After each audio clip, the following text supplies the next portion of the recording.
Buenas tardes, bienvenidos, bienvenida. Cristina Fernández de Kirchner, le dicen en Honduras anoche. Alrededor de la medianoche, Cristina Fernández, la vicepresidenta de los argentinos, llegó a Honduras, un país que le es muy familiar.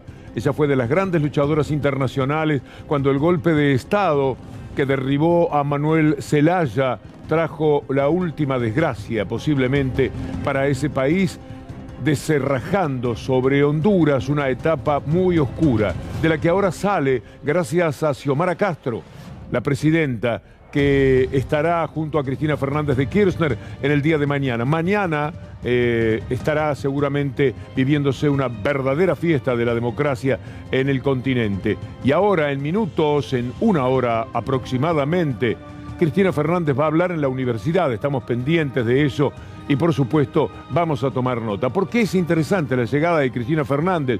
Ustedes se acuerdan lo que ocurrió el 28 de junio del 2009, cuando voltearon a Manuel Zelaya porque quería hacer un plebiscito en el cual, además de las elecciones que se iban a producir en noviembre, quería ir a un referéndum que permitiera una reforma de la Constitución.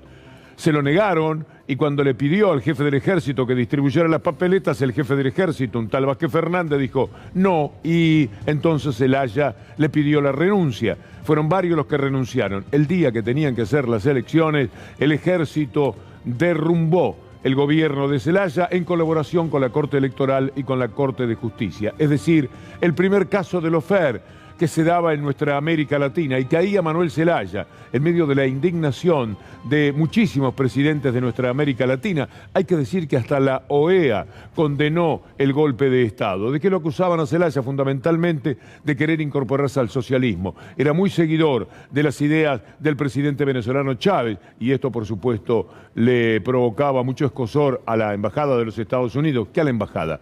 A los Estados Unidos, y la Embajada, representando a ese gobierno, muchísimo hizo con lo que llamamos el establishment local para voltear a Manuel Zelaya. El avión que lo tenía que llevar a Costa Rica el mismo día en el que lo habían desplazado de su gobierno. El comportamiento Kirchner en aquel momento, como el de Chávez, etcétera, fue el ejemplar que correspondía en términos democráticos, y eso Zelaya no lo olvidó nunca. Vamos a ver más imágenes que tienen que ver con el golpe de Estado del 2009, un episodio que ahora, con el recuerdo de los muertos que se produjeron al otro día, el 29 de junio, la gente fue a defender el gobierno, la gente fue a pedir por Zelaya, y el mismo ejército que había derrumbado, había colaborado para que se cayera el gobierno de Zelaya, procedió a la represión, y en la represión hubo muchísimos heridos, detenidos y 2 muertos. Si mal no recuerdo, le pido sobre la marcha, estamos en estos momentos buscando en el recuerdo lo que sucedió. Bueno, ahí está el tuit de Cristina Fernández. Ya estamos en Honduras para asistir a la asunción de la presidenta Xiomara Castro y reencontrarme con queridos y entrañables compañeros y compañeras.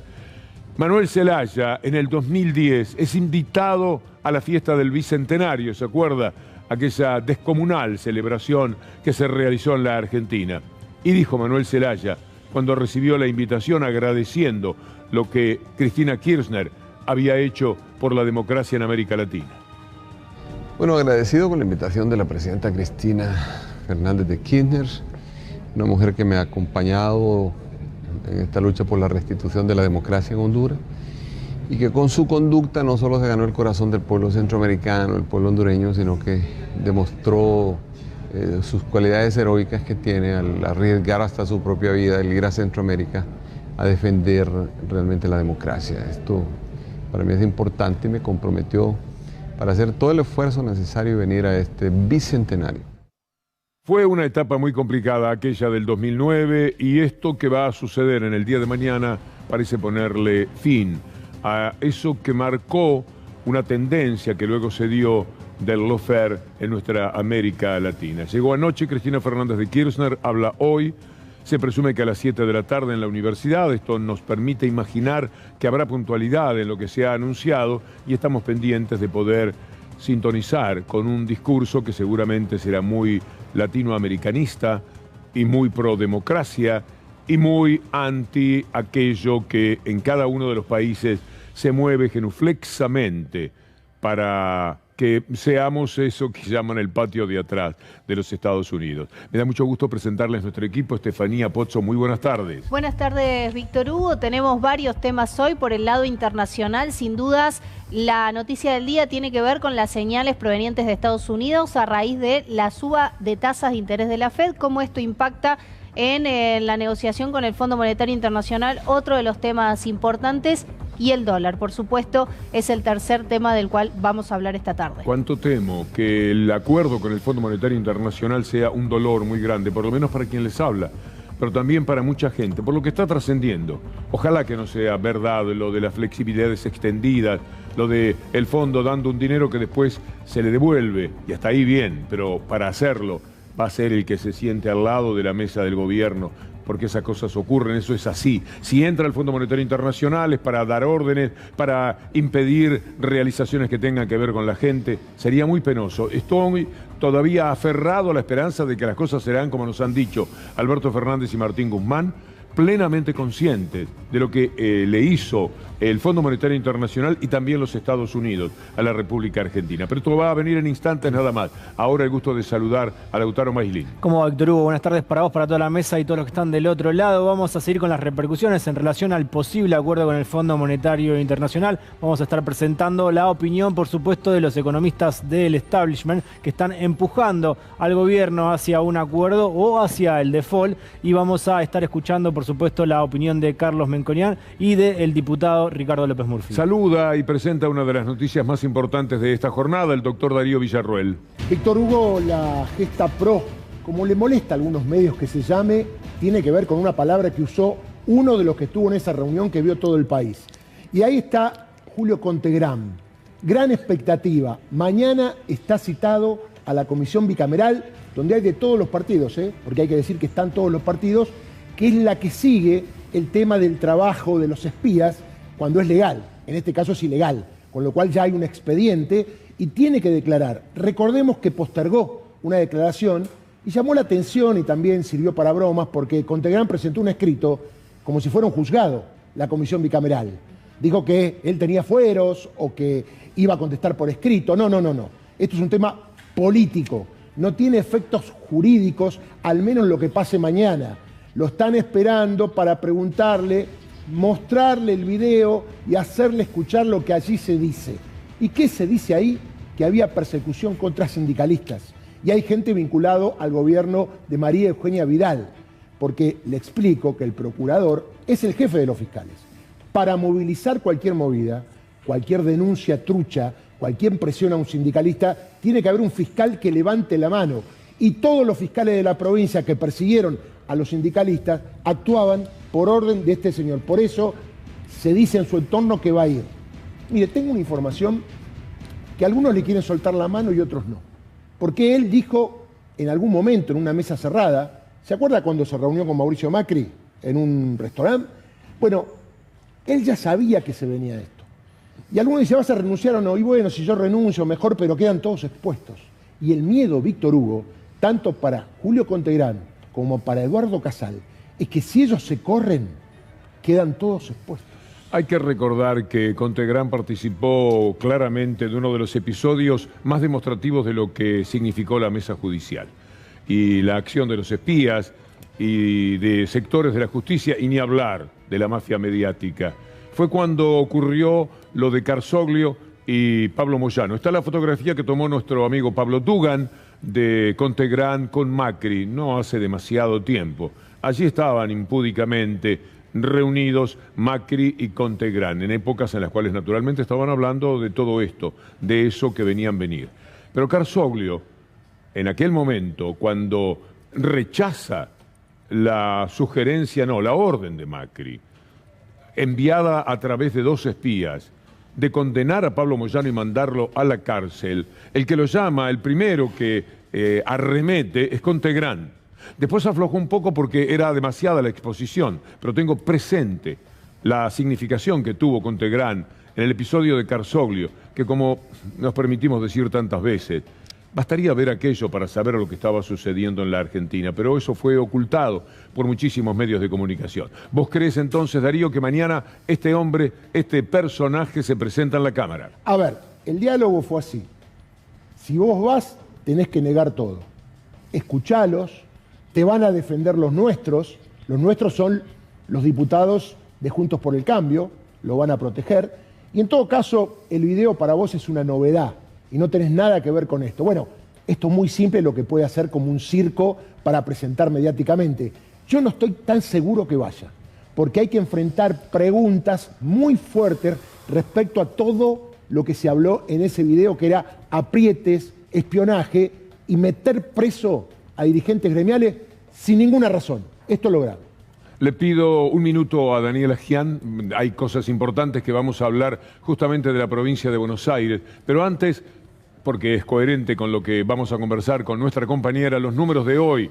El número de muertes preocupa muchísimo. 317. 88.000 contagios. Como hicimos ayer, le pido al equipo de producción que comparemos con el miércoles pasado. El lunes hubo 24.000 casos menos, martes hubo 20.000 casos menos, y esto podría estar implicando una tendencia que ojalá se dé, porque permitiría que se haga realidad lo que avisora Carla Bisotti, que en el mes de marzo los contagios van a ser muchísimos menos, y avanzando en enero, ya acercándonos a febrero, tenemos un decaimiento día por día comparado con el mismo de la semana pasada, no estaríamos mal para el mes de marzo, Dios lo quiera.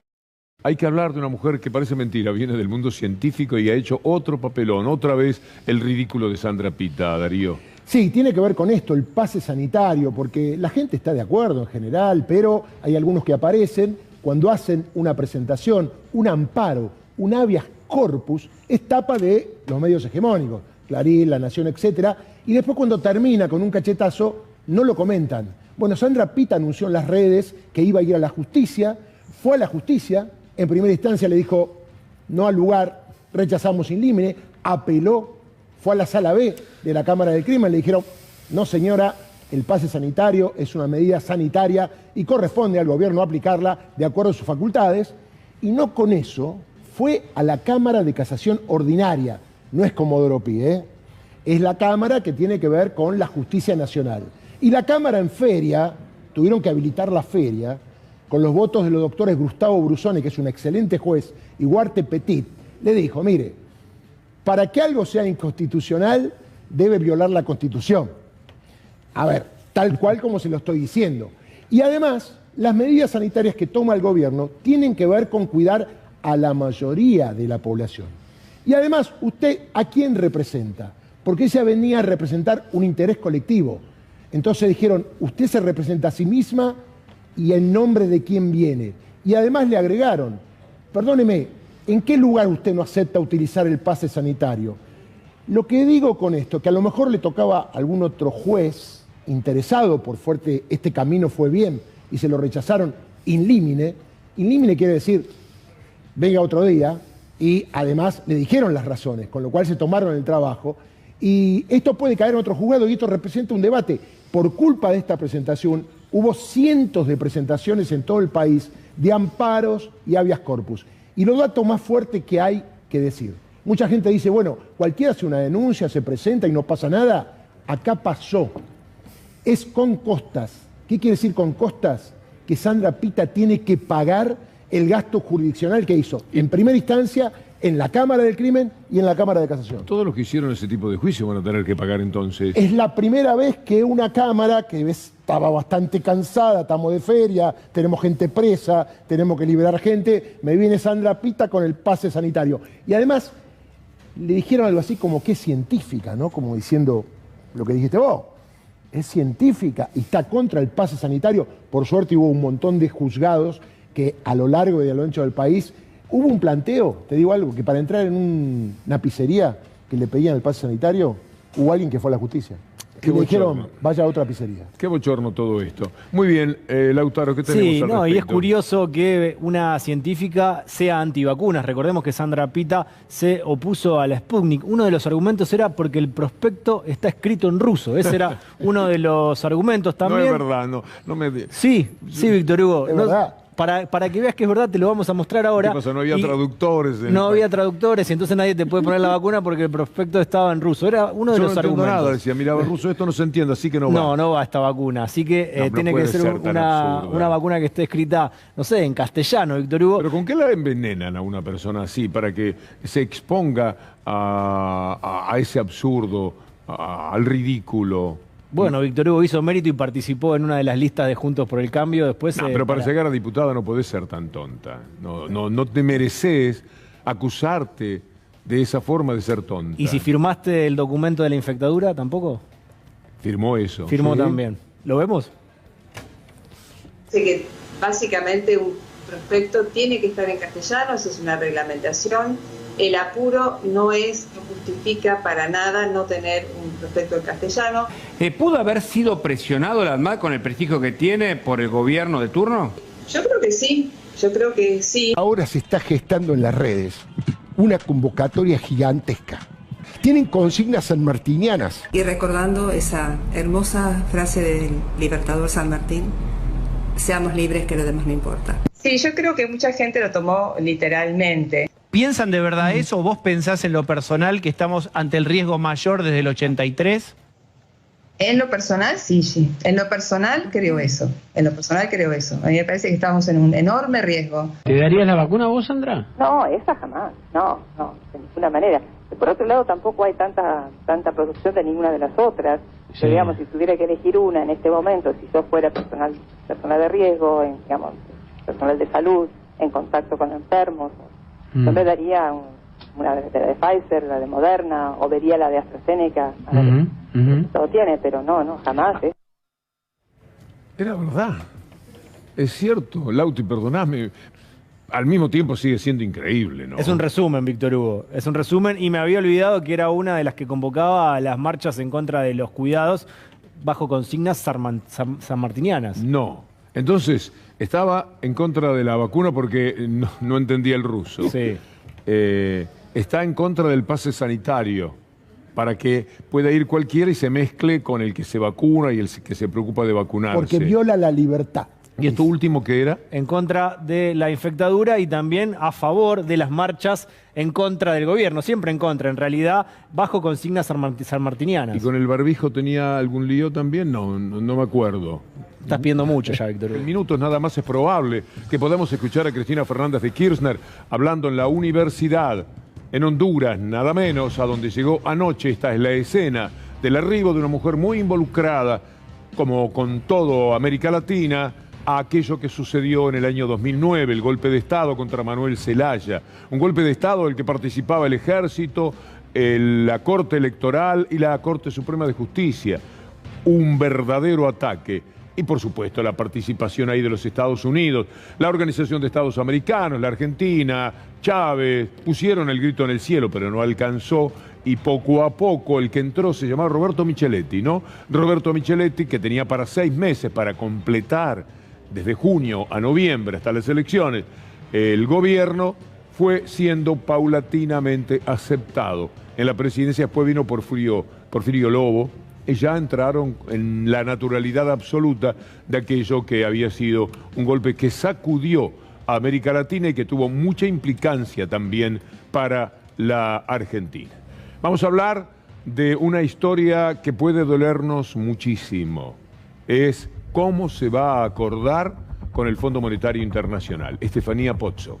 Víctor Hugo, hubo toda clase de rumores durante el día de hoy respecto de un eventual acuerdo que iba a ser anunciado entre hoy y mañana.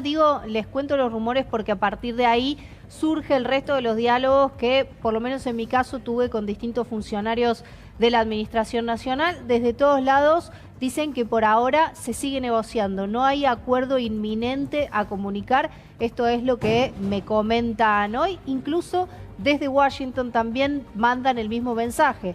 Se sigue negociando, no hay ninguna novedad, además de la que ya ayer había expresado la economista, una de las economistas más importantes del Fondo Monetario, que es Gita Gopinath, que repasábamos, que era lo que había dicho sobre el acuerdo confiable y creíble y sólido que usted recogió mucho, en particular este término, respecto de lo que le piden el Fondo Monetario a la Argentina para cerrar este acuerdo. Por lo tanto, pasando en limpio, se sigue negociando y la gran pregunta es qué va a pasar con el vencimiento del viernes. ¿Se paga o no se paga? Hay algunos indicios que podemos tener en otra de las noticias que vamos a repasar en un rato nada más, que tiene que ver con el pedido de Argentina a China de ampliar el swap.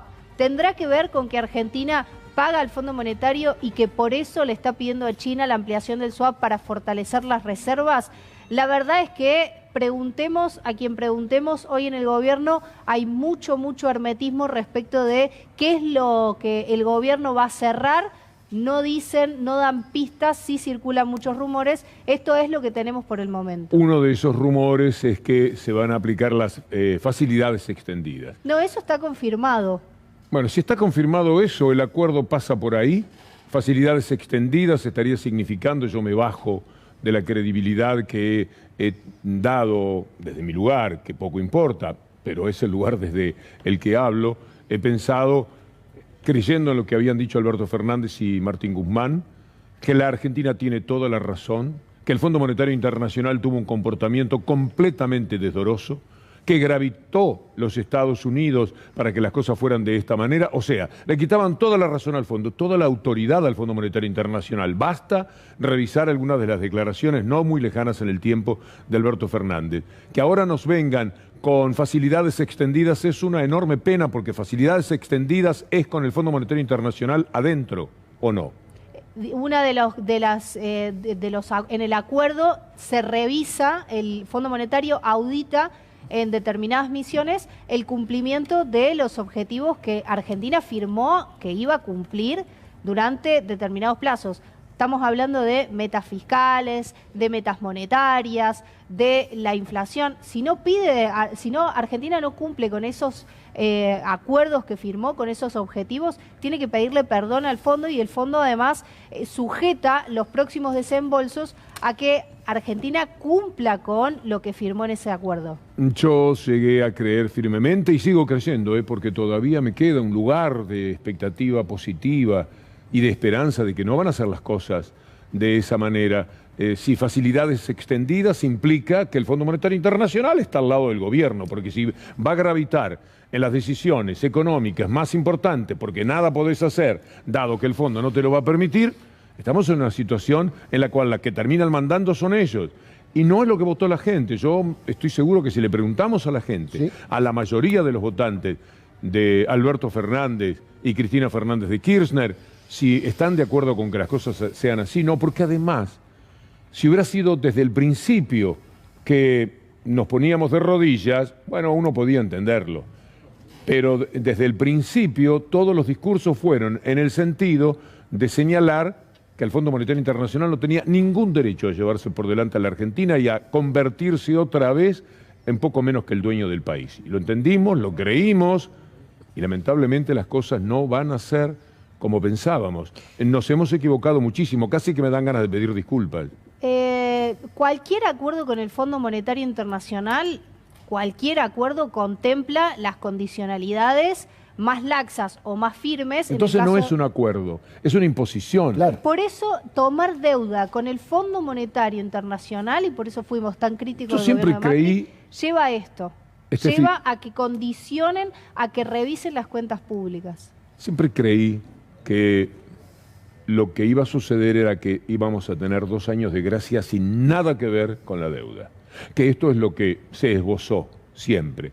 Algunos hablaban de 10 años, ya parecía mucho para esta banda de delincuentes internacionales que están allí.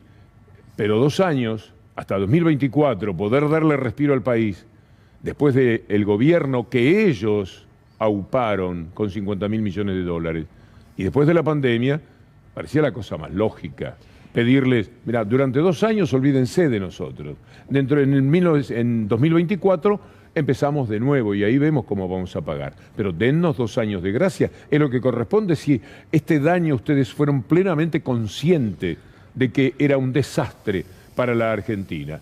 Sería, bueno, Steffi maneja buena información y debo decir, Steffi, que yo me arrimé a las posibilidades de información, las que me permito a través de mi equipo de producción de la radio, y lo que me llegó también es igual, que las facilidades extendidas estarían casi resueltas, con lo cual mi desmoralización es absoluta. Lo que está discutiendo la Argentina o tratando de discutirle al Fondo Monetario es cuál es el sendero en el cual la Argentina va a ir al equilibrio fiscal. Lo pongo en subtítulos.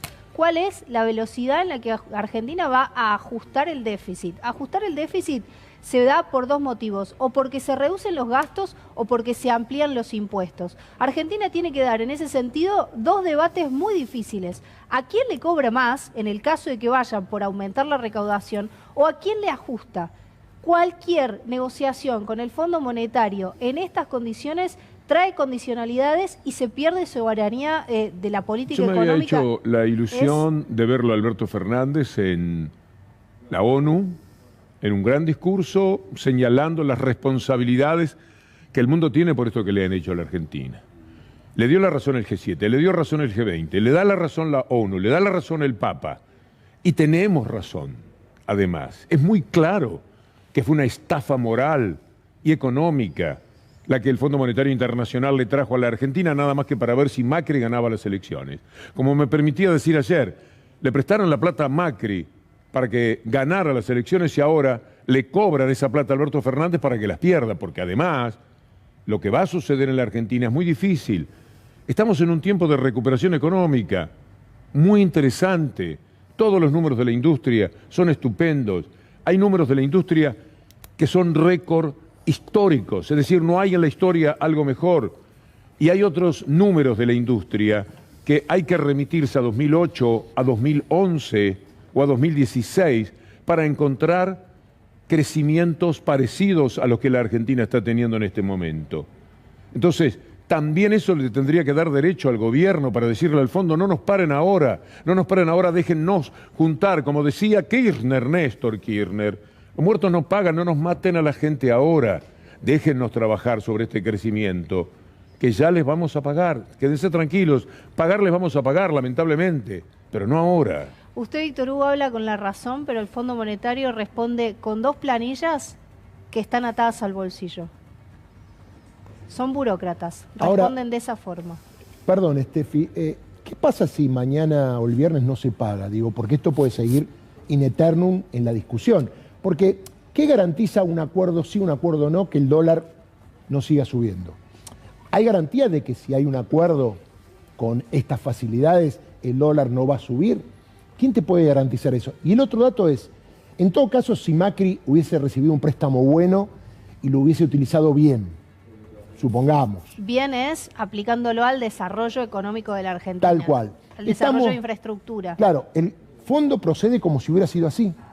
El fondo procede como si lo de Macri hubiera sido bueno, porque en realidad no te da ninguna facilidad. Es un poco lo que dice Víctor Hugo. Y por el otro lado, ¿por qué siempre, y lo veo, no lo digo por vos, con los periodistas económicos, tanto miedo al Fondo Monetario Internacional?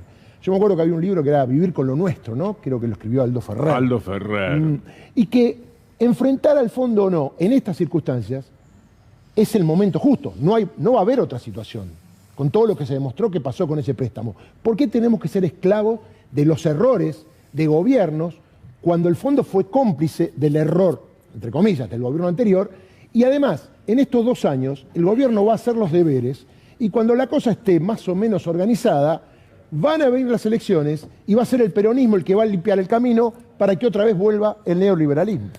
Pasamos por otro lado en este tema, Lautaro, si fuera posible. Sí, Víctor Hugo, mientras siguen las negociaciones, también sigue la presión del establishment por presionar a la Argentina a que se haga un acuerdo bajo cualquier circunstancia, bajo cualquier condicionamiento, y sobre esto habló el diputado Leopoldo Moró. Así que el default sí es una palabra que aterroriza, pero tampoco tiene que aterrorizar tanto como para creer que es el peor de los remedios. Ojalá no ocurriera que uno tenga que incurrir en el default. Nosotros no proponemos el default, el problema es que nos empujan al default. Lo peor que podría ocurrir es que nos empujen al default. Nosotros no somos el partido del default. Ahora tampoco somos un sector político que va a entregar de pies y manos a la sociedad argentina al peor de los ajustes es a más miseria de la que estamos atravesando y de que recién ahora estamos empezando a salir, porque no nos vamos a jugar en una timba la democracia. Eso me gusta, eso que dice Leopoldo Moró. No es la caída, la hecatombe que tratan de significar Clarín, Nación y sus voceros que vamos a escuchar ahora a continuación presentados por Lautaro Maislin. Un mal acuerdo con el fondo se arrastrará años y años, será ignominioso, no traerá beneficios económicos y por otra parte será triste porque nos pone de rodillas una vez más. El default tiene otra dignidad, tiene sus inconvenientes, va a ser muy duro, ya tenemos la experiencia de lo que pasó con los fondos buitres, pero tiene una dignidad que provoca un cierto entusiasmo, que entibia de alguna manera el corazón. Vamos a ver, seguimos esperando, nos adelantamos, yo por lo menos desde la confianza no, desde la esperanza de que las cosas, Lautaro, no sean así. Sí, lo que decía Leopoldo Moró es no poner en juego bajo una timba a la democracia y que no se va a hacer un acuerdo bajo cualquier condicionamiento. Está claramente expresado por las palabras del diputado Leopoldo Moró. Pero vamos a ver el otro sector, el sector que quiere acordar sí o sí como sea con el Fondo Monetario Internacional. Ahora vamos a escuchar a uno de los economistas que justamente le da información a Horacio Rodríguez Larreta y uno de los que Patricia Bullrich quisiera contar, con uno de los que quisiera Patricia Bullrich contar si llega a ser presidenta. Es Carlos Melconian. Si Argentina está entrando en un camino de 2 años finales que son para durar y llegar. Eso se define en los próximos, yo diría, los próximos 90 días. Si bien uno puede hacer una diferencia tajante, muy relevante, con fondo, sin fondo, donde yo te diría desde ya sin fondo agarrate porque el avión se va a mover mucho, es que es muy temprano para dejarle una bomba al que viene. Hoy, por la situación macroeconómica, por la situación precedente y por los timings en los que se encuentra este gobierno. Básicamente pone a una posibilidad de no seguir con el Fondo Monetario Internacional como un peligro, como un avión en movimiento. Es uno de los que está presionando para que se haga un acuerdo a cualquier precio. Él es un jugador internacional, él ha litigado contra el país, él es un buitre en su momento. Es de ellos. Es de ellos, juega naturalmente para ellos. Es el mismo, y vos tenés esa grabación seguramente, que decía antes de la crisis del 2001, que fue en diciembre, él decía en octubre, lo de los bancos de la Argentina se va a exportar, decía. Como si tuviera así canchero. Un modelo de exportación. Es un modelo de exportación, decía. Esto va a ser fantástico y engolaba la voz para que pareciera todavía un poco más creíble. Esto va a ser una verdadera maravilla, decía. El mismo tipejo, en términos de analista económico, es el que ahora amenaza con que vamos a irnos a la ruina, exactamente al revés. Aquella era una situación mucho peor. En aquel momento no había producción, no había el superávit fiscal que tuvimos, 14.000 millones, si no me corrige Steffi, no había crecimiento de la industria en cada uno de los rubros de la industria, crecimientos que son récord, que son increíbles por otra parte, y que hablan de lo mejor que ha tenido este gobierno, que fue apoyar a la industria, mantenerse en la idea del trabajo, etcétera, etcétera. Y ahora te dice que nos hundimos, que nos vamos a morir poco menos. Y en aquel momento, el 2001, cuando sí nos estábamos hundiendo, y cuando él y sus amigos sacaban la plata porque Cavallo les avisaba que se venía el desastre, le decían al pueblo que estaba todo fantástico. Víctor Hugo, y también en el 2001, lo recordamos ayer, estuvo López Murphy como ministro de Economía. Menos de 2 semanas fue lo que duró en su cargo. Bueno, alguien que también habló en el 2001, habla ahora. Lo que yo hice fue hacer un llamado de atención sobre una situación muy delicada que se verifica en los próximos días. Tenemos un vencimiento el viernes y otro creo que el martes o el miércoles de la semana que viene, el miércoles de la semana que viene, y es importante que no cometamos un error de perder esos pagos, porque ya nuestra fragilidad es muy grande. Hago un llamado a que actuemos con responsabilidad. Hay pocos países que han hecho lo que nunca nosotros lo hicimos. Los pocos países que lo hicieron es un barrio al que usted no quisiera ir nunca. A ver, si pudieran le pasarían al próximo gobierno hasta la factura de la luz, pero eso no se puede hacer. O sea, no hay nadie que financie esa transición. Bueno, no dan los números, entonces no jorobemos. Por favor, no lo hagan. Le tomo la palabra, López Murphy. Paren un poco la mano.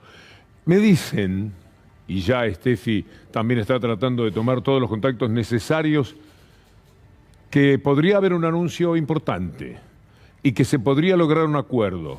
Y me dicen, no sé si para entusiasmarme, para darme un golpazo de ilusión, que por 2 años las cosas no serían como pretenderían aquellos que quieren que el gobierno se condene a sí mismo y regale las elecciones del 2023. Vamos a ver, esperemos un poquitito.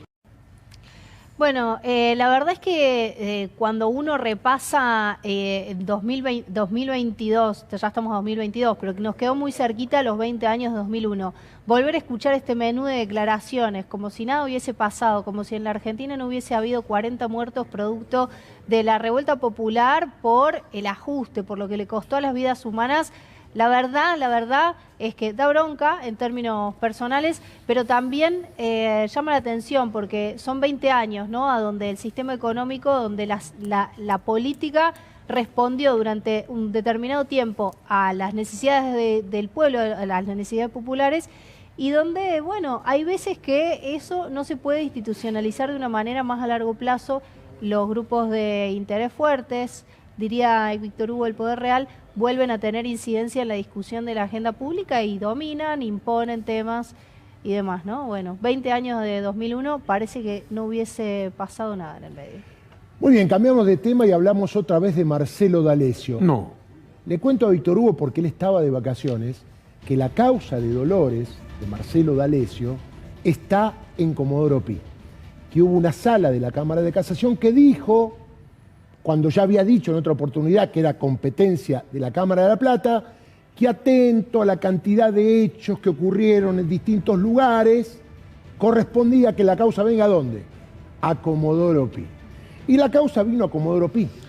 Y Marcelo D'Alessio está atento, porque viene a Comodoro Pi, donde nació su relación con Carlos Stornelli, con Daniel Santoro, con otros jueces como Claudio Bonadío, y él aportó muchas cosas.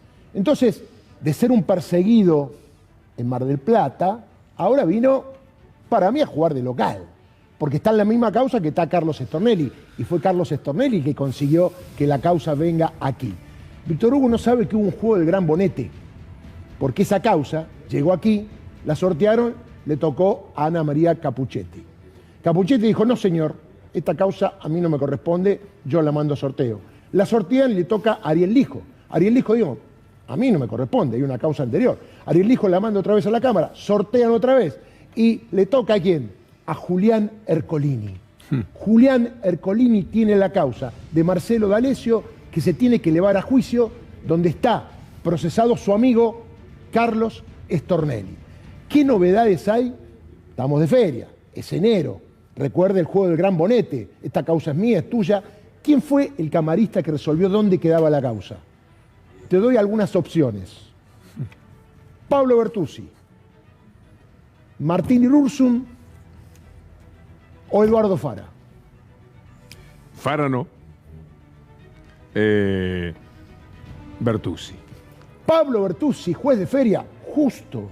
Él quedó de feria cuando la causa venía justo en el momento que él está firmando. Pablo Bertuzzi dijo, bueno, se la queda Julián Ercolini. ¿Qué tiene Julián Ercolini? Tiene la causa anterior, que fue la denuncia de Stornelli. A ver, esto es un escándalo de proporciones. Ercolini tiene una causa donde Stornelli está procesado y es querellante. A ver, ¿y cuál es la novedad? Vio luz Marcelo D'Alessio y él cumple 3 años detenido el 15 de febrero. ¿Y qué hizo Ercolini? Mandó un oficio al servicio penitenciario para que le informen cuál es la situación de cada uno de los detenidos, y van a hacer un Zoom mañana donde le van a preguntar cómo está D'Alessio, cómo está su tratamiento, que esto, que el otro. Y le doy un adelanto. El día 15 de febrero, Marcelo D'Alessio va a pedir su libertad porque hace 3 años que está detenido y la causa no ha sido elevada a juicio oral y público. Si D'Alessio sale en libertad, Bingo. Por eso, cuando hay marchas contra el Poder Judicial, hay que ir. No queda otro camino. Pero era un personaje, D'Alessio, ¿no hablaba con el nieto de... ¿Cómo era eso, Lautaro? No. Hablaba con el nieto, en realidad D'Alessio hablaba con Patricia Bullrich y desde el equipo de Patricia Bullrich salieron a decir que ese celular en el que aparecían mensajes entre D'Alessio y Bullrich no era Bullrich sino su nieto. Ayudan porque uno hasta lo puede decir con una sonrisa. Todo esto ya es tan escandaloso, tan bochornoso. Pero fue mucha gente presa. Han matado de tal forma lo que llamamos el Estado de Derecho. Totalmente. Que terminás sonriéndote porque vos tenés la sensación de que todo el mundo se da cuenta. No se da cuenta el que no quiere. Tal cual. Tan solo. Víctor Hugo, Patricia Bullrich tenía en su equipo en su momento a D'Alessio. La tiene también en su equipo. D'Alessio estaba esperando a Corradi, Pérez Corradi era, sí. ¿La fotografía, decís vos? La fotografía con Patricia Bullrich. Con Patricia Bullrich. Sí. Pero ¿qué estaba haciendo ahí? Estaba participando de aquel simulacro que hicieron. No era un simulacro, era la verdad, el escándalo en el que nos hemos desenvuelto. Patricia Bullrich esperando a Pérez Corradi para que hablara contra Aníbal Fernández. Absolutamente. Llegó Pérez Corradi. Y no habló contra Aníbal Fernández, sino contra Sáenz, que es del palo, aunque parece poco ahora. Tal cual. Dijo que había $200.000 de Fallionato Márquez, etcétera, de los tiempos del Consejo de la Magistratura de Sáenz. Se terminó Pérez Corradi. Qué memoria. Y eso no salió publicado casi en ningún lado. No, estas cosas hay que... Pero pasaron. Qué bárbaro. Bullrich tuvo en su equipo a D'Alessio, sumó a Sabrina Ahmechet. El otro día vimos a Eduardo Amadeo yéndola a buscar a Punta del Este. Está Fernando Iglesias en su equipo. ¿Querés ver la nueva incorporación, Víctor Hugo? A ver. Te vamos a mostrar la nueva incorporación del equipo de Patricia Bullrich, lo dice la política online. Patricia suma a Iguacel y analiza llevarlo como candidato en la provincia. El intendente de Capitán Sarmiento es uno de los referentes del ala dura del PRO en el territorio bonaerense y podría enfrentar a Santilli en Las PASO. Bueno, esta también es una declaración de guerra hacia Horacio Rodríguez Larreta. Víctor Hugo, vos seguramente te vas a acordar un momento... cumbre de Iguacel en la mesa de Mirta Legrand cuando trató de explicar el contexto económico del gobierno de Mauricio Macri a través del cuento de los tres chanchitos. Tiene un récord más interesante. Lo tenemos, Víctor Hugo. ¿El del puente? Algo que intentó hacer con concreto, no con palitos, y no le salió muy bien. Lo vamos a ver a través del siguiente destacado para recordar quién es esta nueva incorporación que está sumando Patricia Bullrich a su equipo. Esto es lo que vos decías, Víctor Hugo, cuando era ministro. Iguacel gastó 1.200 millones en una autopista y un puente, pero quedó muy angosto y los trenes no pasan. El titular de Vialidad se jactaba de la velocidad de la obra, críticas a la solución de cortar los bordes del puente. Esto es lo que sucedía, Víctor Hugo, esto es un récord. Sí, hay que hacer una pausa, no hay manera de seguir. Hay que decir, por eso nos podemos sonreír un poco, porque ya está todo tan claro, pero este hombre construyó esa carrerita política siendo el inventor del juicio de vialidad, haciendo un daño tan pero tan grande, mintiendo de una manera tan aviesa. Es una vergüenza, porque ya no es una cuestión política. En lo humano, rebajan la condición humana personajes como Iguacel. Pero volvamos otra vez a lo del cuento de los tres chanchitos. Que al final no era así el cuento de los tres chanchitos, ¿eh? No lo dijo bien. Cualquier cosa, no lo dijo. No me acordaba, no tuve esa infancia no me tocó el cuento de los tres chanchitos. Ah, no era así todavía. No era así. Son capaces de mentirte el cuento de los tres chanchitos. Bueno, Javier Iguacel, como decís vos, hizo el informe de vialidad que implicó que hoy hay un juicio que lleva más de 2 años, que ya le hemos contado que todos los testigos se cayeron, que las obras están todas bien presentadas, que los reajustes están pagados como corresponde. No sé cómo van a ser los jueces, a los cuales se acuerda que Cristina le dijo... ¿Preguntas? Ustedes, señores jueces, van a tener que contestar preguntas cuando lleguen al veredicto final. ¿Por qué no se habrá quedado siendo una pila nada más Iguacel? ¿O no se llamaba así? Ya venimos. Momentos de gran expectativa, lo que se están viviendo en Honduras y nosotros aquí en C5N, donde vamos a compartir con ustedes el discurso en la Universidad de Cristina Fernández de Kirchner. Están continuando con las presentaciones, la primera de las cuales fue para Dilma Rousseff, que también fue víctima de un golpe, el llamado golpe blando. Unos años antes, Manuel Zelaya, el 28 de noviembre del 2009, fue despojado del gobierno porque quería sumar a la elección que se iba a hacer ese día, un referéndum, en realidad sumar a la elección que iba a hacer en noviembre, una urna en la cual la gente iba a decir si quería la reforma constitucional.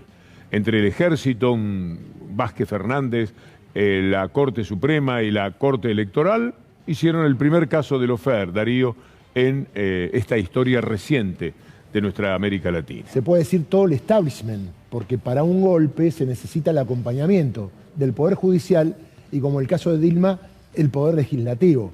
Y estaba viendo que todas las que está presentando, sobre todo mayoría obviamente mujeres, tienen que ver con una concepción de la política que tiene que ver con el otro, tiene que ver con una visión distinta que hoy quieren bajar de arriba para abajo desde el neoliberalismo, ¿no? Está sentada en un lugar donde es amada, profundamente amada y respetada, Cristina Fernández de Kirchner. El gesto que desde la Argentina hubo con respecto a Zelaya, al partido que él representa y naturalmente a Xiomara Castro, que va a asumir en el día de mañana, fue democráticamente ejemplar.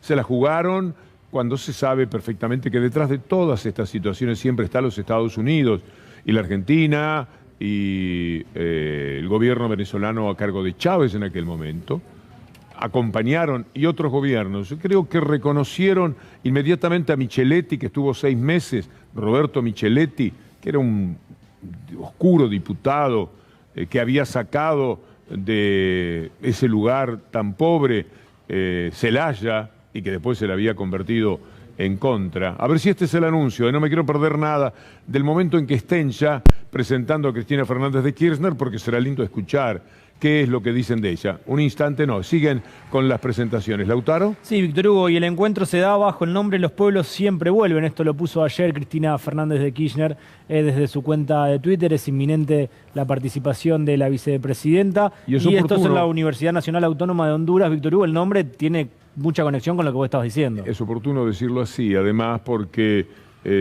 Chile es un ejemplo de que los pueblos siempre vuelven.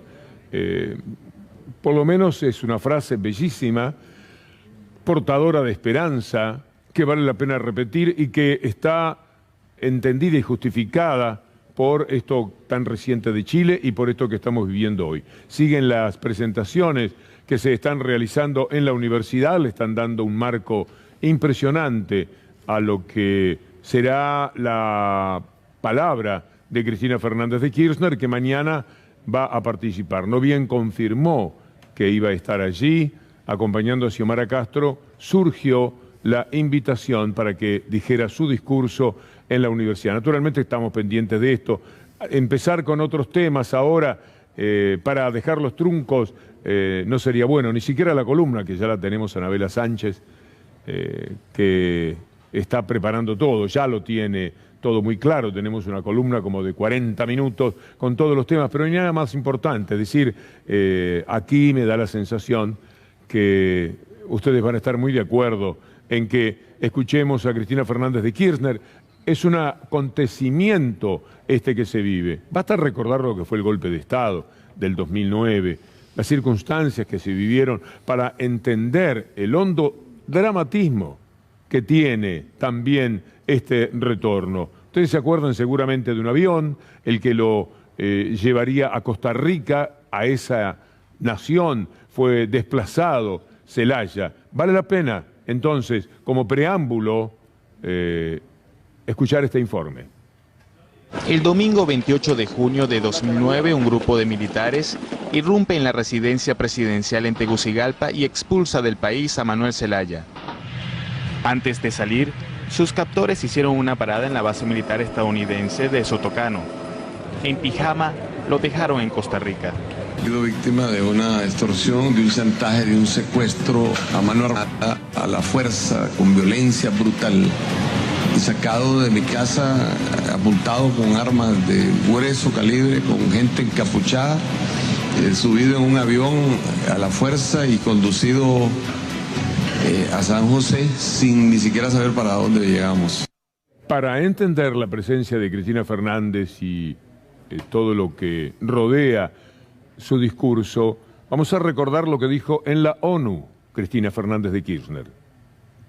Esa madrugada en que lo secuestraron a usted, presidente, secuestraban algo más que a un presidente.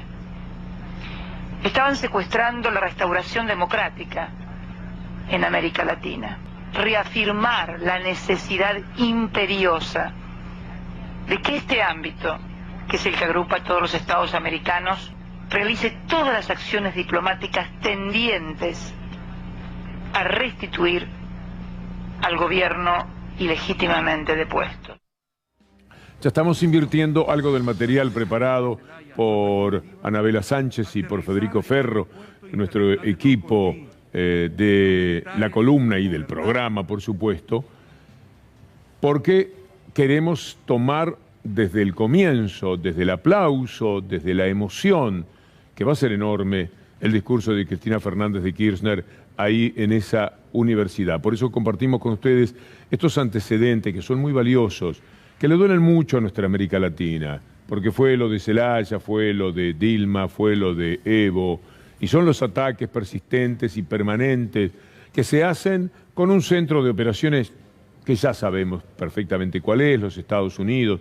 Sin esa participación no habría tantos golpes de Estado. Alguien ha tenido la humorada, pero también la certeza al decir que en Estados Unidos no hay golpe de Estado porque no hay embajada. Es que Trump intentó un golpe de Estado y que no había embajada posiblemente, y eso fue lo que le faltó. Lo que hizo Trump claramente fue el intento de llevarse por delante el juego democrático. Cuando uno no respeta la democracia está dando un golpe, después llaman blando, más o menos blando, o golpe militar, o golpe cívico-militar. Los nombres son muy pero muy variados. Lo que sucedió el 28 de noviembre del 2009 en Honduras, sigue ofendiendo a nuestra América Latina. ¿Tenemos lo de Trump? Veámoslo. Considering for Venezuela, what options are on the table right now to deal with this mess? We have many options for Venezuela, including a possible military option if necessary. That would be a U.S.-led military operation? We don't talk about it, but a military operation and military option is certainly... Quiero que entiendan el valor periodístico que le asigno a esto que han escuchado de Trump. La columna iba a tomar lo que podría ser una guerra, que ojalá no se desate y me parece que no se va a desatar, de Rusia contra Ucrania y de Europa y Estados Unidos contra Rusia. Porque dice Rusia, dice Putin, esta es nuestra área, esto es donde nosotros mandamos, no se metan. Invasión a Ucrania, criticada por todo Occidente. Usted mira nuestros diarios, que son una vergüenza, porque la verdad está hecha de esto también. Miren cómo amenazaba, quiere verlo de nuevo, a Trump diciendo que si es necesario van a invadir Venezuela, para que usted sepa que es exactamente lo mismo. Son los grandes poderosos del mundo y no se diferencian en nada, ni en lo moral, ni en lo político, ni en lo guerrero, en nada. Véalo otra vez a Trump. ¿Me adelanté?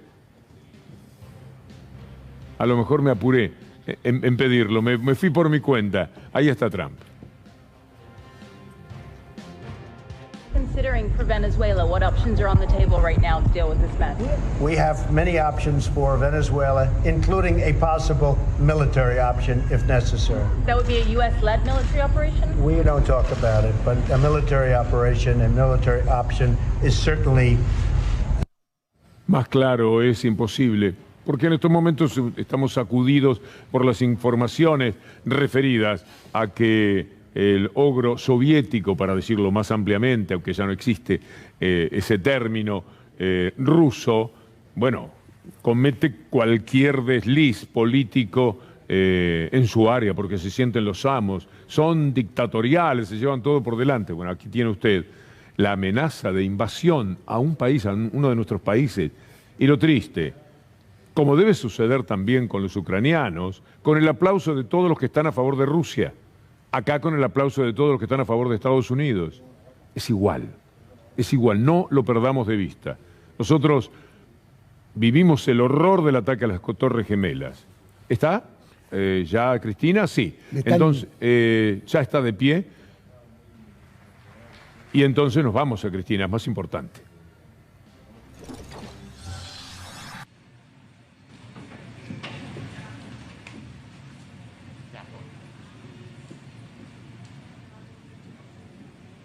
en nombre de la mujer que se prepara en estas horas para presidir los destinos de esta nación, nuestra compañera presidenta Xiomara Castro, las palabras dedicadas a la presidenta Fernández por parte de nuestro compañero, ex gerente de campaña y coordinador del proceso de transición de gobierno, el compañero Héctor Manuel Zelaya Castro.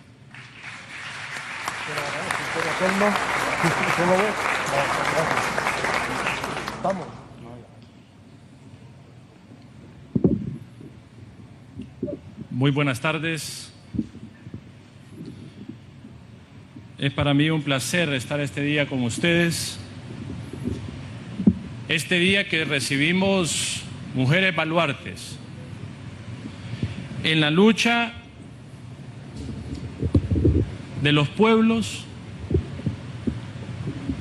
que formaron el rostro de una gran mujer, como hoy tenemos aquí a la presidenta Cristina Fernández.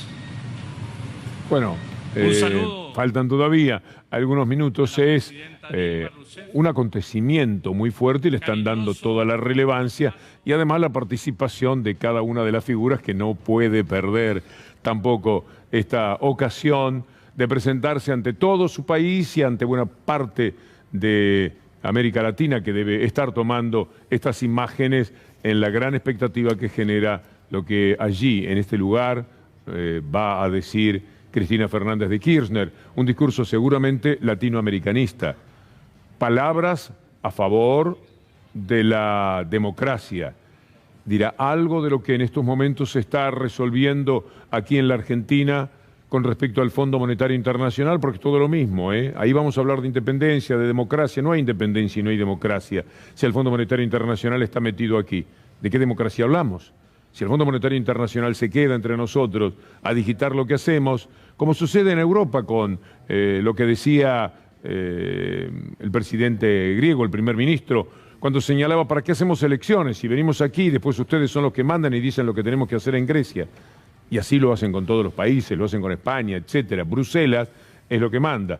De alguna manera nos sucede también a nosotros. Estas son las palabras de bienvenida que está recibiendo Cristina Fernández de Kirchner, que, como decíamos, llegó anoche y fue recibida con lo que es una inmensa gratitud de parte del pueblo hondureño, que naturalmente salió a defender a Zelaya, la parte de pueblo que defendió a Zelaya con la muerte, con la cárcel y con muchísimos heridos el 29 de noviembre del 2009. Hay mucha expectativa de lo que va a decir Cristina Fernández de Kirchner en su discurso. Víctor Hugo, yo te pregunto a vos, ¿crees que en este contexto va a hablar algo de las negociaciones con el Fondo Monetario Internacional? Yo creo que algo se va a desprender, es muy difícil porque la habita.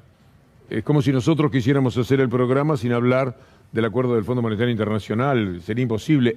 Todos los temas te van llevando. Tendrá que esquivar muchísimo, tratando de el máximo respeto y consideración por las negociaciones y por lo que ella debe conocer de las negociaciones como van.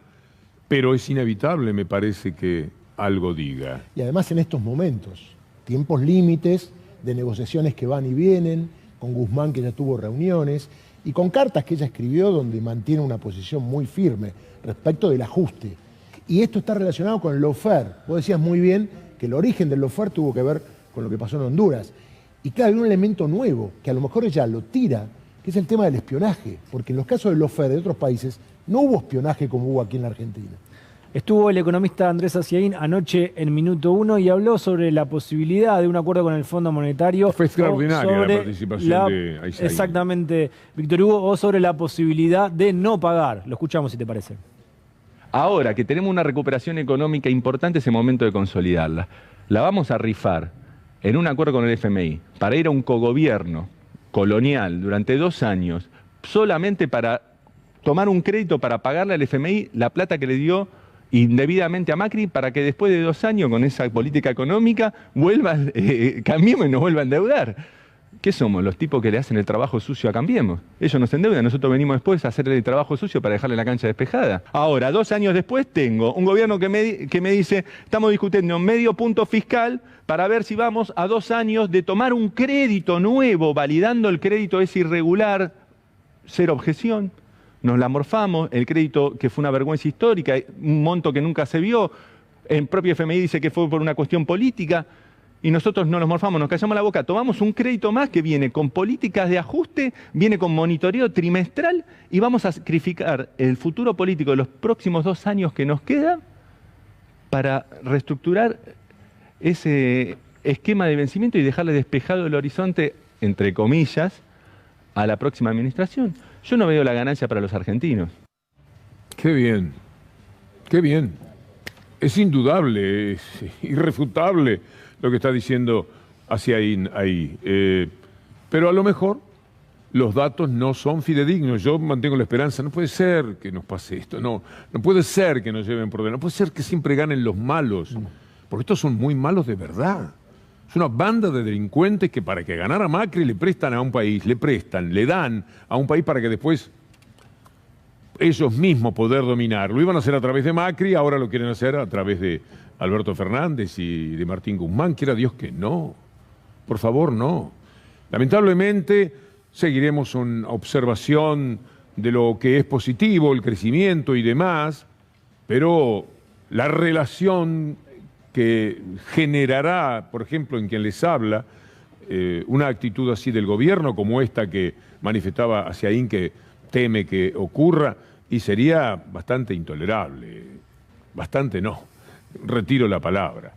Así que aguardemos. Yo de verdad que tengo la esperanza de que estos son trascendidos y que incluso alguno está jugando desde adentro diciéndole va a ser así y después de pronto se aclara todo y tenemos una victoria excepcional. Estamos esperando el gol sobre la hora y no que vengan ellos y la metan con la mano en el arco. Eso lo hace Diego nada más. Claro. Y a Diego le queda bien, pero no al Fondo Monetario Internacional. Sigamos repasando, Víctor Hugo, la historia de Argentina con el Fondo Monetario Internacional, sobre todo con el gobierno del expresidente Mauricio Macri. En esta oportunidad vamos a recordar a Martín Redrado hablando a favor del Fondo Monetario Internacional. En principio, el acuerdo con el fondo cumple con una cuestión de manual que se hace cuando uno tiene una crisis como la que ha tenido la Argentina cambiaria. Es tratar de pasar por encima de lo que esperábamos todos, es decir, sorprender y sorprender para bien.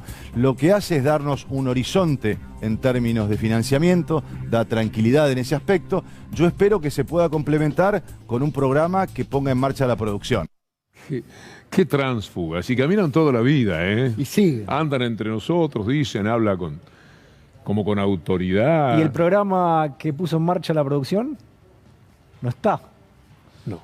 No nada, estuvo. No estuvo. Además, 2018 era. La presión de los medios ahora de que hay que arreglar o no arreglar. No, lo llevan, lo sientan ahí para eso, te sientan al Redrado, López Murphy, Melconian, te hacen una banda de tipos que a cada rato te están diciendo lo mismo.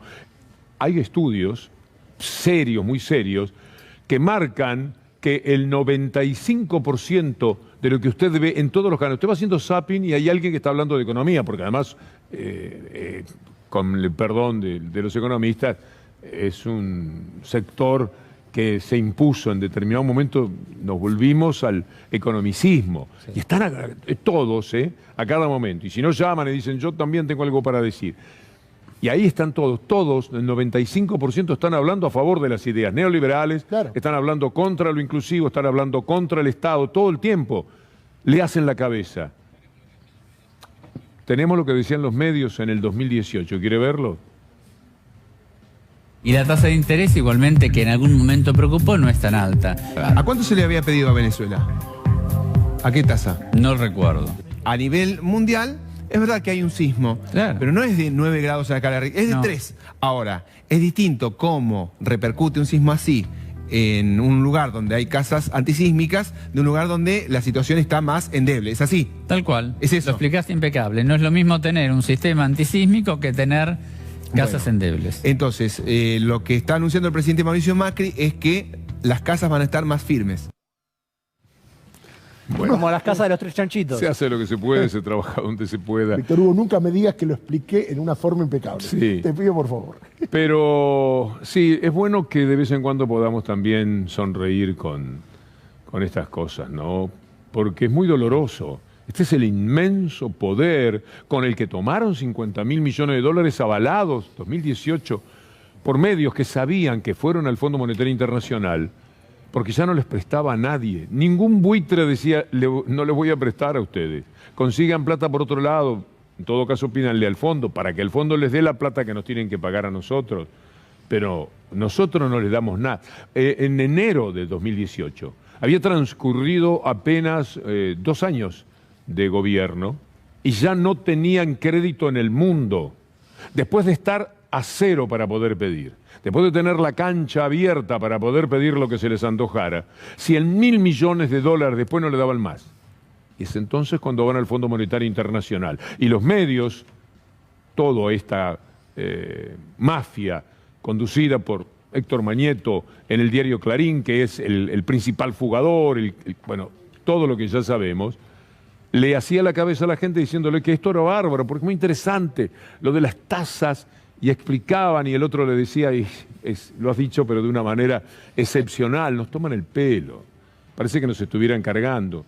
Es horrible lo que ha pasado. 2 años más tarde, hay que pagar eso, que era muy interesante por las tasas, lo explicaste muy bien, le decía el otro, muy interesante como lo hiciste. Hay que pagar ahora. 50.000 millones de dólares, 44.000 millones de dólares. Y hay que pagarlo no recibiendo ningún beneficio. No te puedo pagar 2022, 2023, déjamelo libre.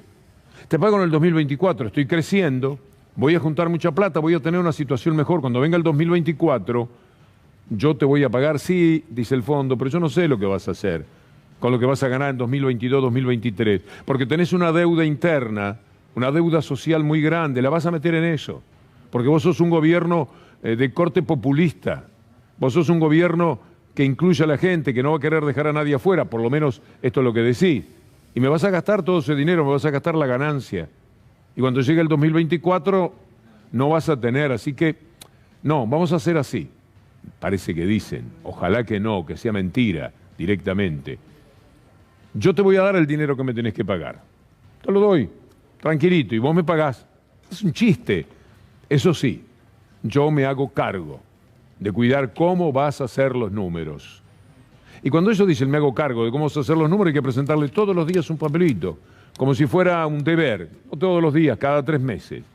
Vienen, manducan bife de chorizo que les encanta, lo pasan muy bien en los mejores hoteles del mundo, ganan un dineral, traen mensajes con lo cual los bandidos locales también ganan en el mundo de bonos y todo. Los bonos se fueron para arriba porque la Argentina pagó, como nosotros le decíamos que tenía que pagar. Es muy triste que nos hagan esto. Y sobre todo sería peor que lo aceptemos diciéndole, bueno, está bien, fenómeno, dame la plata y mandame a los muchachos para que controlen todo. No puede ser, no va a pasar esto. Yo me aferro a que no va a suceder. Y hay diferentes versiones sobre qué se hizo con el préstamo récord que le hizo el Fondo Monetario Internacional al gobierno anterior. Diferentes versiones, Víctor Hugo, el problema es que todas las versiones la dice la misma persona. Yo siempre le decía a todos, cuidado, que yo conozco los mercados, que no te da más plata, no voy a la mierda, no, tranquilo, hay que seguirlo. Encima no se puede tomar deuda eternamente, hay que corregir esto. La plata del fondo, que es la plata de los demás países, la usamos para pagar a los bancos comerciales que vencían y que se querían ir. ¿Por qué se querían ir? Porque tenían miedo que vuelva el kirchnerismo. 2 de cada 3 pesos que tomamos de deuda fue para pagar deudas del gobierno anterior. Y el peso restante ha sido para pagar el déficit fiscal que hemos reducido, pero no hemos podido reducir totalmente como todos deberíamos apuntar. Miente Macri como miente siempre, no 2 de cada 3, sino 1 de cada 4. Es decir, póngase en 2015, usted mira todos los números, cuánto hay que pagar en estos 4 años de gobierno nuestro, mínimamente nuestros 4 años. ¿Cuánto hay que pagar? Exactamente 52.000 millones de dólares. 52.000 millones de dólares. Bueno, muy bien, ¿cómo hacemos? Con el déficit, con el superávit, tratamos de ir juntando el dinero y lo vamos pagando, era una solución. Que el propio país produjera lo suficiente para generar recursos y pagar esos 52.000 millones de dólares. No, eligieron el camino de pedir y fueron pidiendo. Tenemos un cuadro que nos preparó la doctora Julia Estrada a nombre del CEPA. Lo teníamos para la columna, Federico, y a lo mejor sirve para que ustedes vean. Nada más que en los 2 últimos años, ya estoy tomando de 18 y 19, desde enero del 18 a noviembre del 19, desembolsos acumulados del Fondo Monetario Internacional versus la formación de activos externos del sector privado no financiero. La línea negra marca lo que son los desembolsos acumulados del Fondo Monetario y lo restante, lo que se fugaron, lo que se llevaron. Es decir, mientras entraron 44.000 millones, en esos 2 años nada más ya estaban sacando 54.000 millones. Cristina Fernández de Kirchner. Un especial saludo para Tegucigalpa, que ahora sí me dejaron llegar.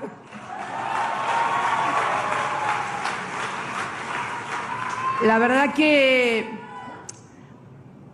todavía recuerdo aquellos días allá por el año 2009 en Washington, en la sesión de la OEA, cuando eran otros tiempos, claro, la OEA se ponía al frente para defender las democracias en América Latina y no para voltearlas.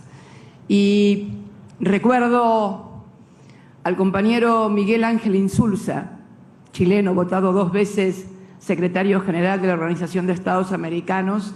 Fernando Lugo, ¿qué tal? ¿Cómo estás? Estábamos también con Fernando, los dos, expresidente del Paraguay, que está presente junto a Dilma.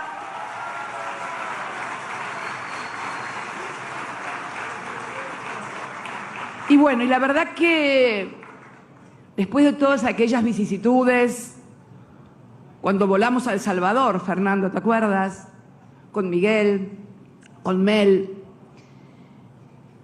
Fueron momentos muy difíciles, pero de entrañable solidaridad latinoamericana. Fue muy importante. Por eso para mí estar hoy acá es un poco confirmar el título de esta clase magistral. Los pueblos siempre vuelven. No solamente lo recordé con Xiomara, lo recordé también hace pocos días, luego de la elección en la hermana República de Chile. Ahora bien, pensar en esto, los pueblos siempre vuelven, ¿es una categoría de pensamiento político universal? No. Es una categoría de pensamiento político latinoamericano. ¿Y por qué? Porque es muy difícil por allí, en otras latitudes, imaginar estos avances y retrocesos, Héctor, también, porque es cierto que el pueblo siempre está, pero cuando hablamos de los pueblos siempre regresan, lo hacemos desde esta perspectiva, desde que hoy Xiomara Castro de Celaya sea presidenta de la República Argentina, lo hacemos desde la perspectiva que luego del golpe militar contra Evo Morales, el MAS, a través de Lucho Arce, su presidente, haya vuelto a la presidencia. Porque la historia de nuestro continente es una historia de avances y retrocesos. Desde el fondo de la historia, de cuando fuimos colonizados por las potencias europeas y se alzaron contra esos procesos de colonización, primero los pueblos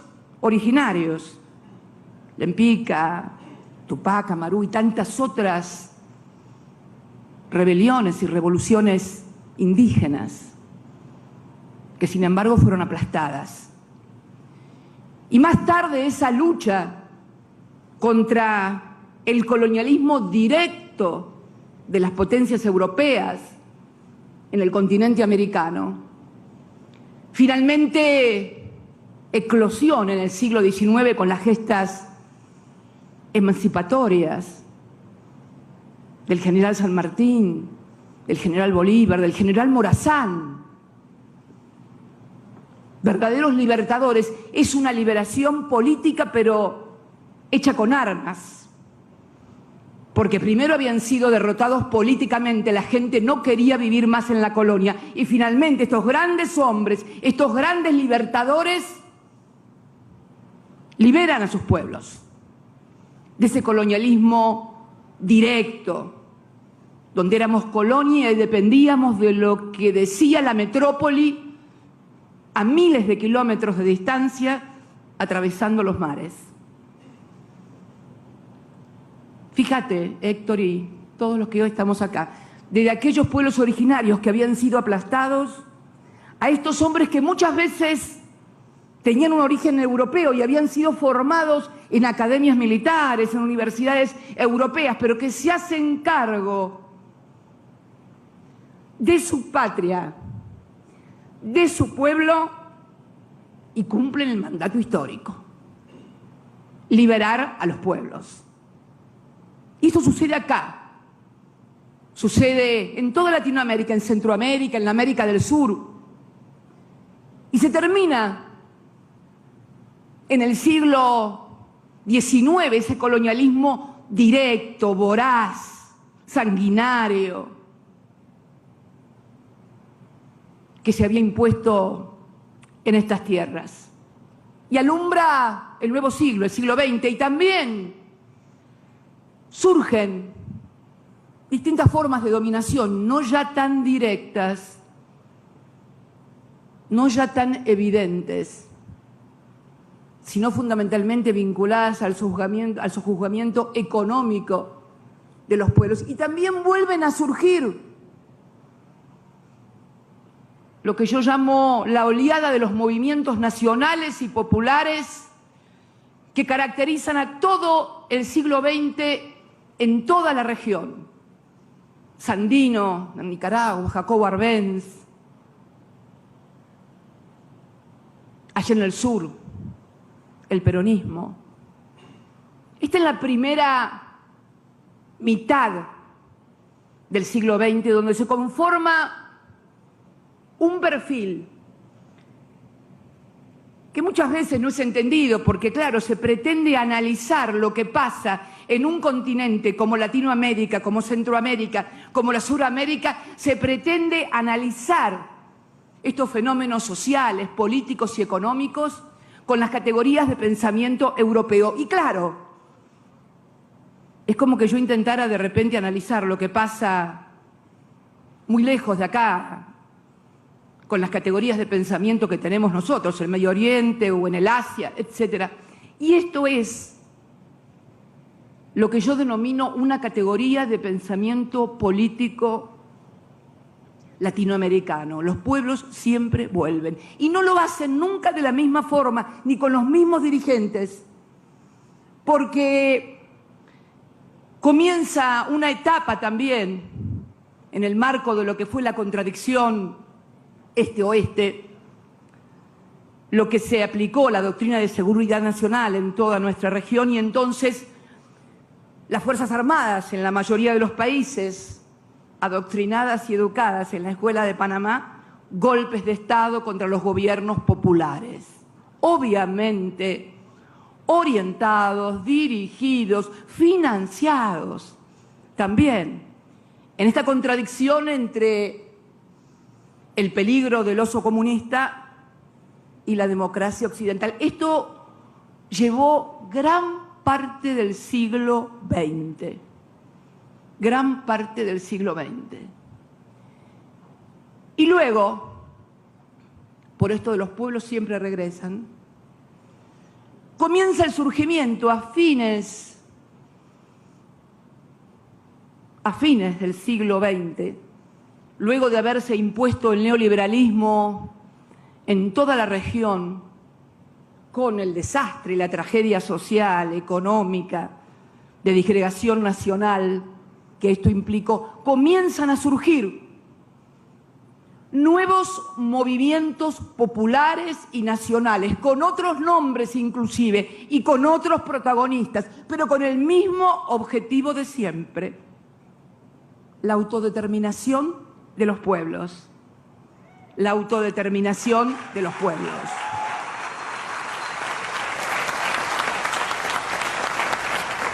Y así comienza en Venezuela, cuando luego de ganar unas elecciones por amplia mayoría, Carlos Andrés Pérez impone un modelo económico dictado por los organismos multilaterales de crédito internacionales y finalmente se produce el Caracazo y todo el proceso que allí se dispara. En mi país, en la República Argentina, también se había impuesto el neoliberalismo porque la caída del muro de Berlín hace creer a algunos que la historia se había terminado y que entonces no había ninguna otra opción ni modelo a llevar adelante que no fuera el neoliberalismo.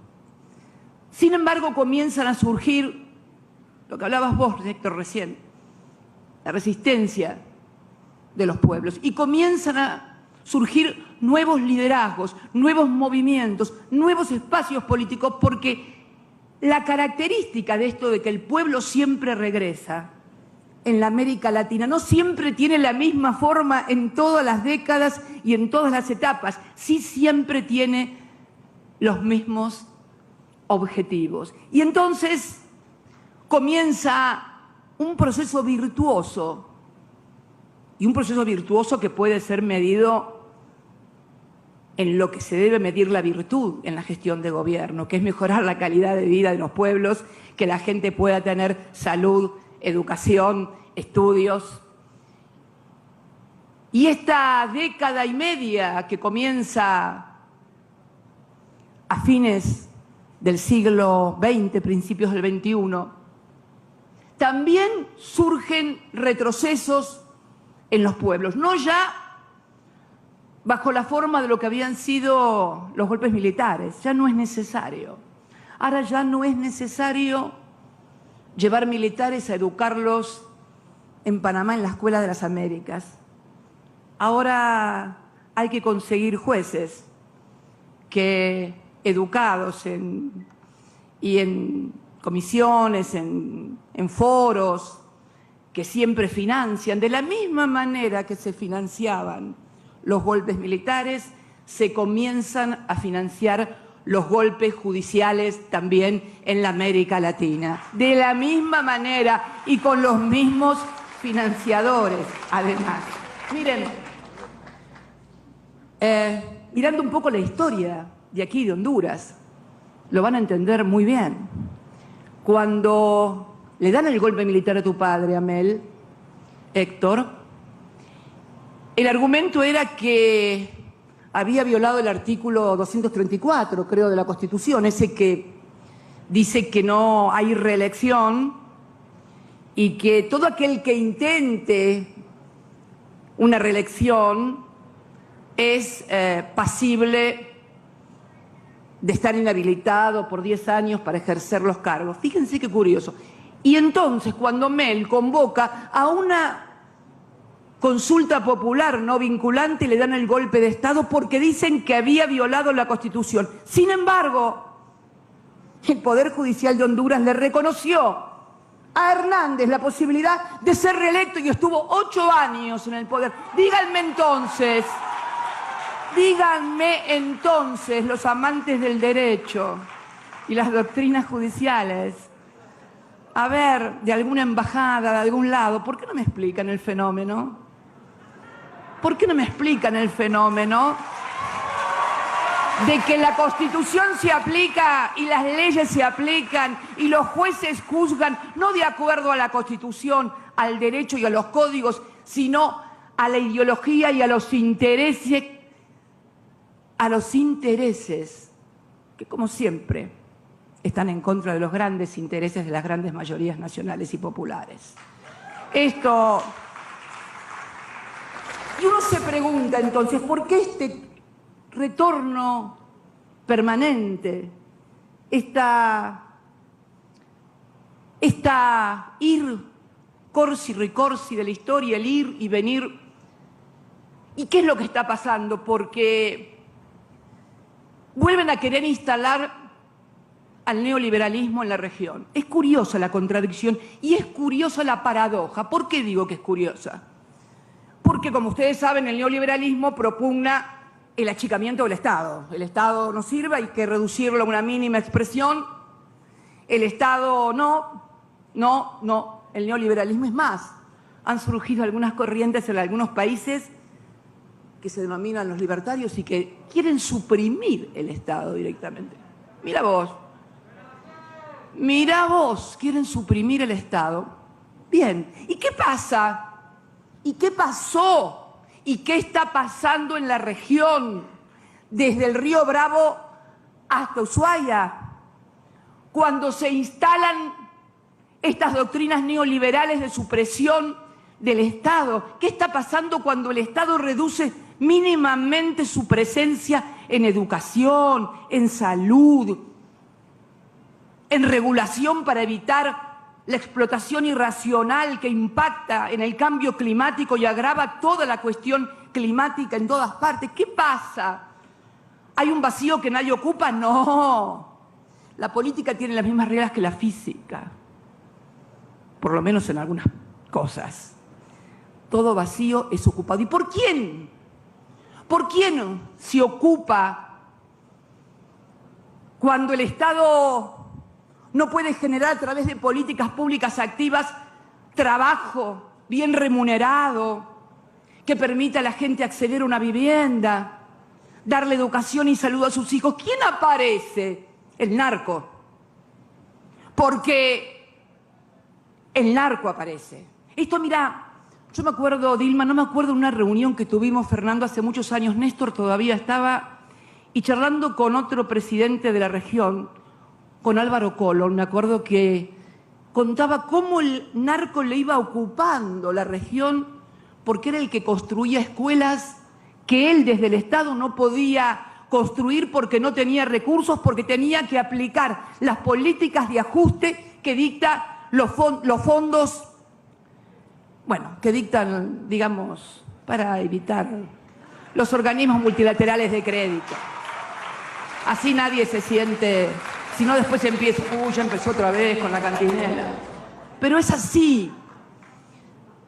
Es curioso que después los que impulsaron en toda la región y el achique del Estado, los programas de ajuste, después vienen a decir que hay que combatir al narco, como si el narco se pudiera combatir únicamente del Ministerio de Seguridad y no desde donde hay que combatirlo, que la gente pueda acceder al trabajo, a la salud, a la educación, a la escuela, al progreso.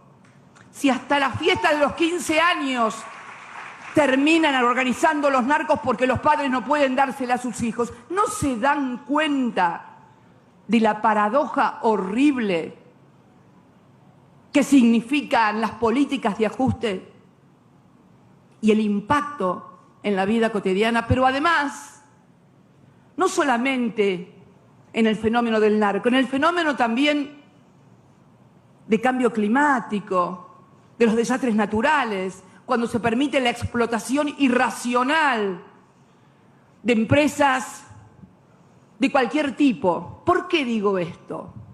Porque muchas veces también los gobiernos, al carecer de recursos y al renunciar a la facultad regulatoria que debe tener el Estado para preservar el medio ambiente y la calidad de vida de sus ciudadanos, termina autorizando cualquier cosa porque no tiene posibilidades de encontrar ingresos y recursos.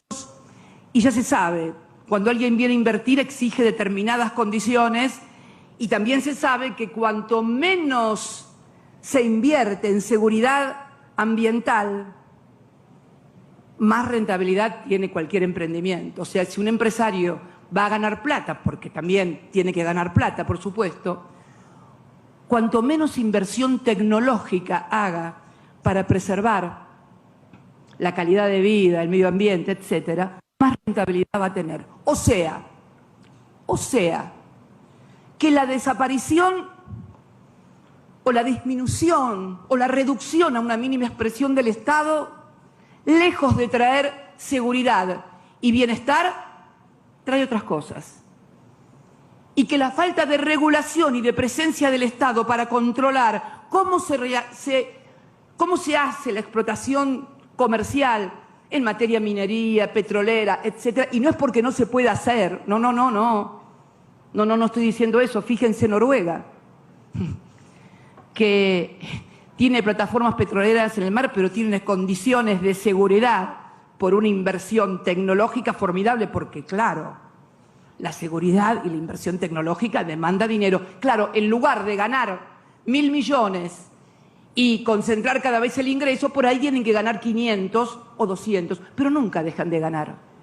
Entonces creo que el gran desafío que tiene nuestra región en particular, y creo que también el mundo en definitiva, es ver cuáles son los graves problemas que hoy acechan a todos, porque además, y esto me ha tocado charlarlo cuando era presidenta con importantes empresarios mexicanos, que por ejemplo me decían, y no voy a decir quién, pero importantísimos empresarios mexicanos, que me decían, nosotros nos quedamos con las armas y los muertos, y ellos se quedan con el dinero y las drogas. Porque también la otra cuestión que vamos a tener que empezar a discutir en serio a nivel global, si queremos combatir el narcotráfico, es que los bancos de las grandes potencias dejen de lavar las formidables fortunas que hacen los narcotraficantes. Porque, mi querido Héctor, mis queridos amigos y compañeros, yo estoy segura que acá no. Y si no, fíjense lo que fue la crisis, Dilma, ¿te acuerdas de los bancos mexicanos? ¿Cuál fue la crisis? Bueno, que los bancos de un poquito más arriba que México eran los que querían lavar el dinero del negocio del narcotráfico. Esta es tenemos una expresión en la República Argentina que a mí me gusta mucho utilizarla, y que es la verdad de la milanesa. Cuando decimos, bueno, mirá, ¿cómo es esto? Es la verdad de la milanesa. Esta es la verdad de la milanesa, de lo que pasa hoy en la lucha con el narcotráfico, hoy en la lucha ambiental, la desaparición y la renuncia del Estado a intervenir para preservar. Yo te diría, a esta altura, el planeta y el que todos podamos salir a la calle sin tener que refugiarnos en barrios cerrados, en lugares donde cada vez se achican más y donde cada vez además también se tornan inseguros, porque obviamente es tanta la miseria que hay afuera que finalmente terminan yendo a buscar donde está la riqueza. Creo que estos temas, que son duros, porque cuando uno llama las cosas por su nombre, no es gratis.